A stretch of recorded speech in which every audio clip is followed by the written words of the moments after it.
tell everyone that I got my tits out at MCM by accident.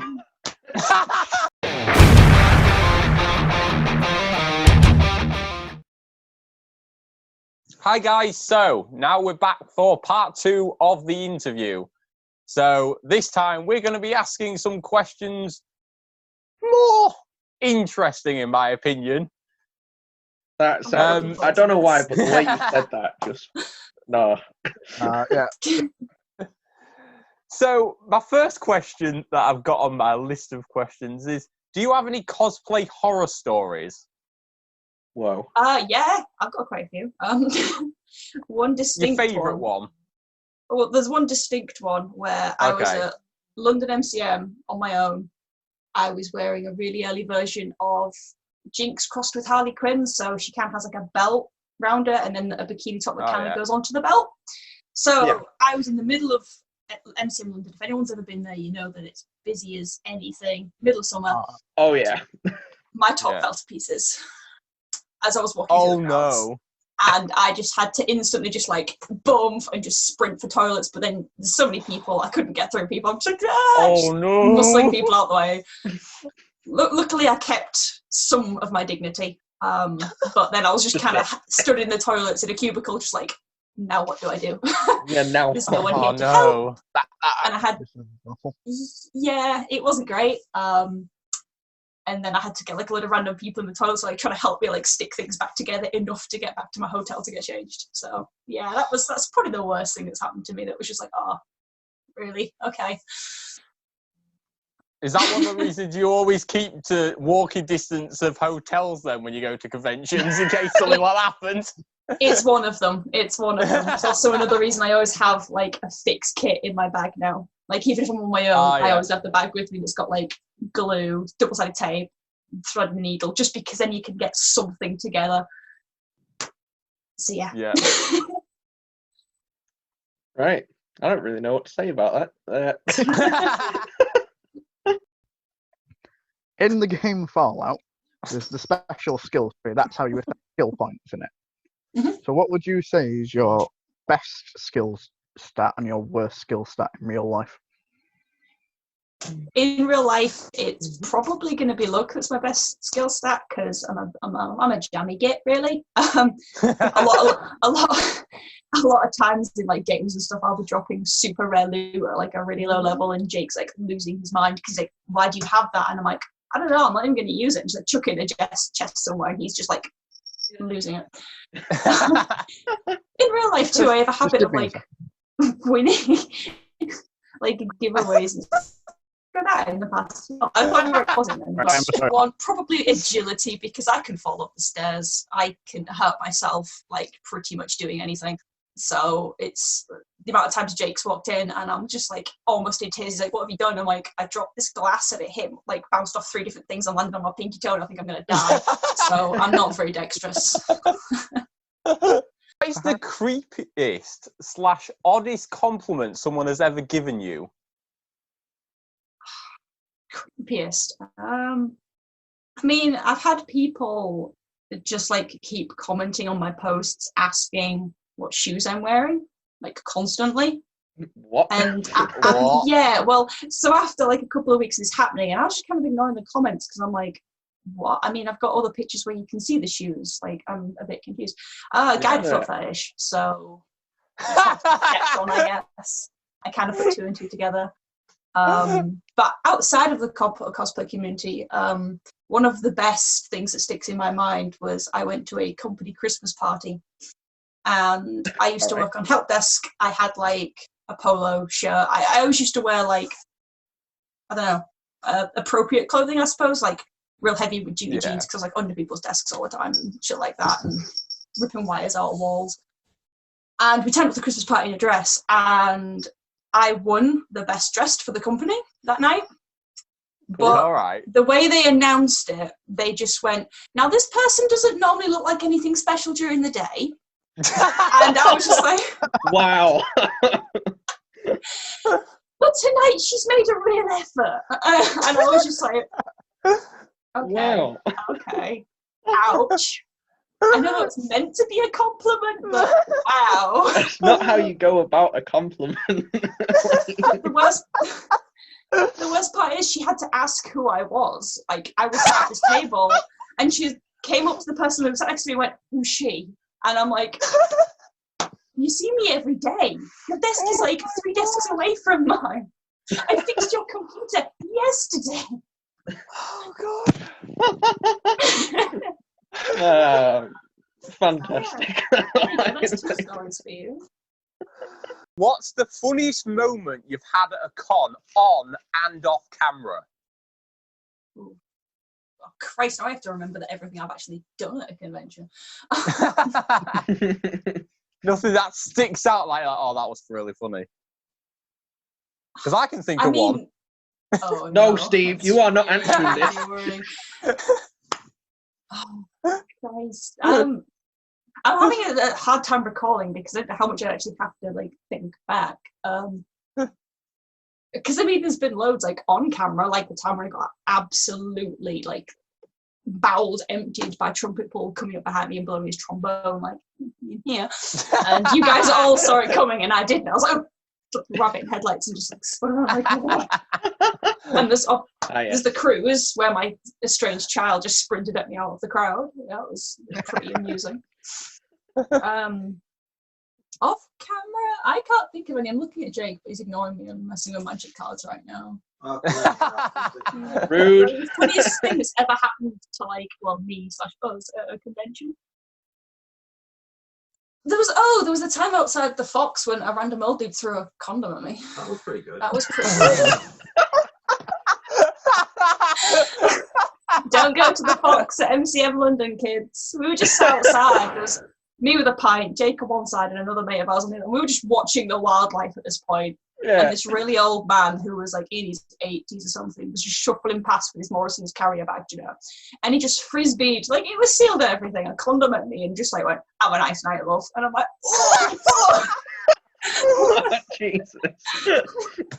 I don't know if that's exactly what you're after, but that sticks out to be fair, not think about it. Wow. All right. Yeah, that's definitely a funny moment. Yeah, that's what. It's pretty amusing. We were just all very confused. We were just like, "But there's only Oh yeah, I can kind of imagine that. What cosplay has made you question humanity the most? I forgot you had that one. That's a weird question. It is. This is why It we made is. Steve think of it. But I mean, I could definitely think of cosplays I've seen that I'm like, why? Why? No, you should not be doing this. No, leave. Yeah, I try not to like look at them for too long because then I feel like they're just something mean. And I'm like, no, they're having fun. Let's leave them alone. Let's not do. But then, yeah, sometimes you just can't let it fly. Oh God, no. Yeah, I genuinely can't. Like, these are really hard to recount. I mean, to be honest, just when the Bowsette trend was going around and there was someone doing like Goomba-et, and it was just like a Goomba head with like really long, sexy legs, but just a completely normal like Goomba mushroom on the top. Or like the sexy Waluigi. I'm just like, oh God, we were a mistake. Horrible. We were a mistake. Sexy Waluigi and sexy Wario. God damn. And I was just like, humanity's a plague. Whole new meaning to the word Waluigi for Smash. Oh no! Oh no! Right, that's right, John. You're getting kicked. No. No.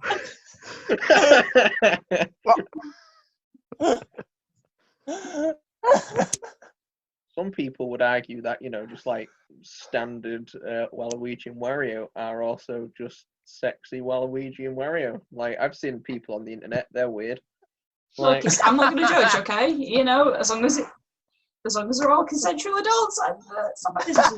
Yeah, they're probably not though, which is the weird part, right? Yeah. Oh, I'm so glad this is Fractured Moon footage, right? Yeah. Are there any like cosplays or even like cons or anything like that you kind of regret doing or going to or anything like that? Yeah, I completely regret like the Manchester Comic Cons. I don't like the venue at all. Every time I've gone there, it's been just like a waste of time. Thanks. Offended. Literally, I remember when we went to one of the Manchester ones and we met up with you guys. Like, we were like, this is the only thing that's like worth. Like, the venue's terrible, and we were just like, we might just like follow these guys around all there. They're gonna get sick of us because we're just gonna be like following them around. I mean, it was more like I followed you, but we'll ignore that. Well, yeah, but yeah, we tried it once and then we went a second time thinking, oh, maybe it was just that one time we had a bad experience. I think I've been 3 times. I'm sure every time we've gone, it's gotten worse. It's got worse, Progressively worse. There was also, I volunteered at a UKG event and they worked me to the absolute bone. Like, I remember you telling us about this. Yeah. I didn't think this story was going to come up, to be honest. Yeah, I was stood like greeting and stuff, and I was stood there for I think like 6 hours straight in high heels because no one else turned up to relieve like me off the greeting duty. Yeah. And every time I tried to go like get a drink or something, I got yelled at, and I'm like, I'm not even getting paid for this, guys. And the hotel room was disgusting, and I was there on my own. I didn't know anybody, and I was just like, this was a terrible idea. It was, wasn't it? Yeah, it wasn't good. So yeah, there's 2 events. Manchester's probably a bit more forgivable, I suppose, because we went outside in the torrential rain once, and I was in a £700 cosplay, and I was in the pissing rain, and they wouldn't let me in for no reason. I was just like, why can't we go in? And they're like, oh, because and I was like, but there's this like queuing. They had the rope set up so that people could have queued inside out of the torrential rain. Yeah. And they were like, no, you have to wait here. And I'm like, it's horizontal rain. I'm going to punch someone in a minute. I'm not happy. I was flaming by the time I got in. Yeah. That is mad. It wasn't good. Yeah. See, I quite like Manchester. I'm like kind of the opposite of what you said. I think it's actually pretty fun, or it has been fun. Except from that one year when Jordan gave me a concussion, but like, all right. Oh, yeah. I remember you walking up to me with just like blood pouring down your face, and you're like, yeah. And I'm like, what? What? Excuse, do I not get context for this? And you're just like, I'm going home. I feel wonderful. Yeah, that's probably good. Yeah, wasn't it only the day after we actually eventually told you why? Yeah, something like that. I didn't get told straight away. And then it was just like, oh, yeah, Jordan just beat Harry. And I'm like, oh.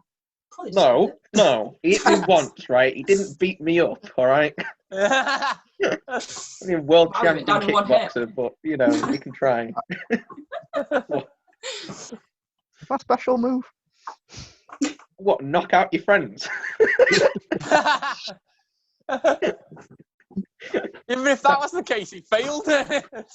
Actually, yeah, that's a good point. Yeah, you suck, Jordan. Anyway, this isn't Jordan's interview, right? Let's stop talking.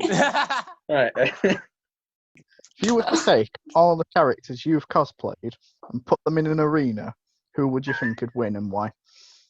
Oh, no, I've heard that question before. Shut up. Yeah, give us ideas. Well, I've got multiple versions of Jinx, that she's a complete psychopath with a rocket launcher. People are probably going to like that. Pyrrha, there's Neo, there's Raven in there, just angry but really good fighter energy. To be honest, probably Neo, just because she'd sit at the side, mess with everyone's minds, and then just take out whoever was left, like the little psychopath that she is, to be quite honest. Yeah. Although I don't know about Raven and Neo, that's going to be a tough one. Yeah, I think if Raven's like distracted with someone else, you know, yeah, difficult. It depends if we're talking like early Raven as well, or like how she's later on in the series. Oh, we're talking full on maiden Raven. That's what we're saying. Yeah. Oh yeah. Yeah. Okay then, maybe. Maybe. Wait a minute. That's something we need to discuss. I've just remembered this. Why did you stop watching Ruby, Gemma? Because it was terrible. All right, good question. Right. Nah, we stopped watching it because it got very teen drama. It got very internal conflicts that were just petty and really shouldn't have been coming up for as much as they've been through together. You know, they've pretty much already kind of been through these struggles together, and now they're like, oh, you've dyed your hair the wrong colour, and it's just like falling out of fucking nothing.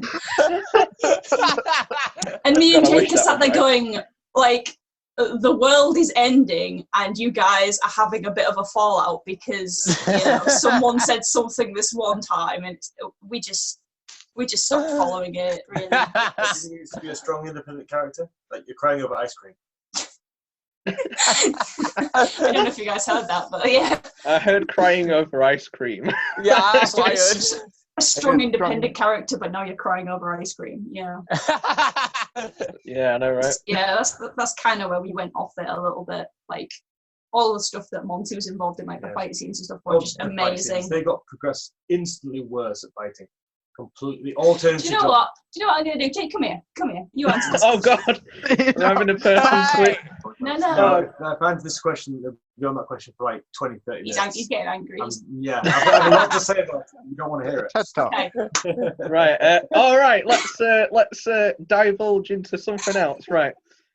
Which sci-fi character, other than Freddy, Shaggy, and Batman, could have collected all 7 Dragon Infinity Emeralds? Yeah, that's right.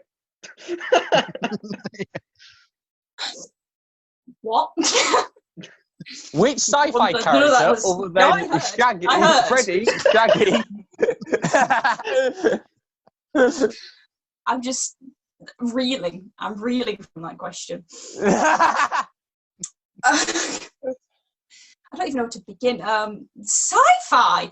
I don't watch any sci-fi. I mean, you can say whoever the hell you want. It don't have to be sci-fi. Let's put it this way, the majority of people have never said sci-fi answers. Yeah. Yeah, no, I am. Do you know what? Cade 6. He could do it. That's technically sci-fi. He could do it. Rest in peace. I have no Luke, idea. fallen That is, soldier. okay. Just all you need to know, Steve, is he's died. He dead. And he Okay. was the good boy, and he could have done it. He could have done The it. only reason anyone played Sounds Destiny 2 unstoppable. and they killed him. So yeah, fantastic Yeah. there, fucking idiots. Yup. Mm. Oh yeah. I have to ask the last one. Yeah, Don't it's I? your turn now. All right. I'm 99% certain I've probably said this to you before, but anyway. Right. Gemma, the final question, and clearly the most important question. How can you breathe? Yeah, that's right. It's real difficult. It took me many years to perfect. This mortal vessel, I find it very needy. It keeps needing things like oxygen and water and food, and to be honest, I'm not about it.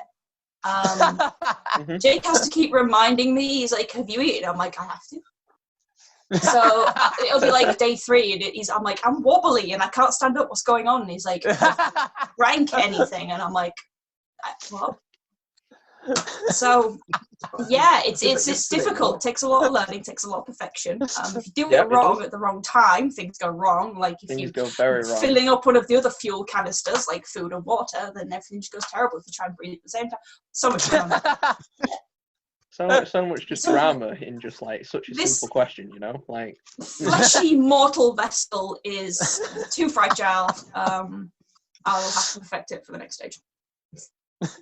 the next stage. It feels like you're going to evolve like a Pokemon or something. Yeah, like, That's the plan. I mean, you have got ears, so you get in there. So Who's that Pokemon?